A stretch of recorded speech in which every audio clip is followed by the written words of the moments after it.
Apa ya teman-teman semuanya, masih banyak banget nih tipikal para pak suami yang justru udah tahu dirinya ini ada masalah kemandulan karena nggak punya keturunan cukup lumayan lama, tapi justru yang disuruh ngecek malah istrinya terus-terusan. Saya dulu juga begitu teman-teman semuanya. Udah kamu ngecek aja deh, pas ketahuan istri saya punya PCOS, saluran tuba falopin tersumbat, menstruasinya bermasalah karena hormonal, saya langsung tuh, tuh kan kamu sih nggak jaga pola hidup sehat. Padahal saya ngomongnya sambil ngerokok teman-teman semuanya. Saya dulu seperti itu. Jawabannya simpel teman-teman. Yang pertama, pria biasanya lebih egois teman-teman semuanya. Karena pria merasa memimpin kepala rumah tangga. Jadi gue yang ngatur, gue yang punya kendali. Hey bro, lu punya uang gak harus lu punya kuasa. Ini beda konsep teman-teman semuanya. Mohon maaf nih, kita di sini nih berobat. Suami istri harus sama-sama sehat. Apalagi bicara program kehamilan. Yang kedua teman-teman semuanya, banyak banget pria-pria yang biasanya dia nggak menerima kenyataan.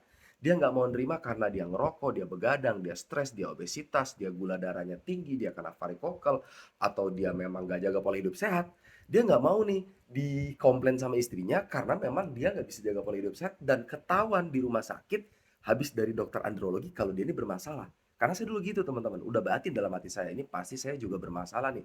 Tapi kayaknya tunggu dulu deh, biar istri saya aja dulu deh, biar jadi kelinci percobaannya, biar jadi tumbal proyeknya.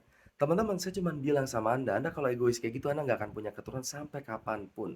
Karena saya dulu begitu teman-teman semuanya sampai 4 tahun. Akhirnya saya benar-benar legowo, saya benar-benar sadar diri, oke, saya harus ngecek, istri juga harus ngecek. Dan bener, boom, dua-duanya penyakitan.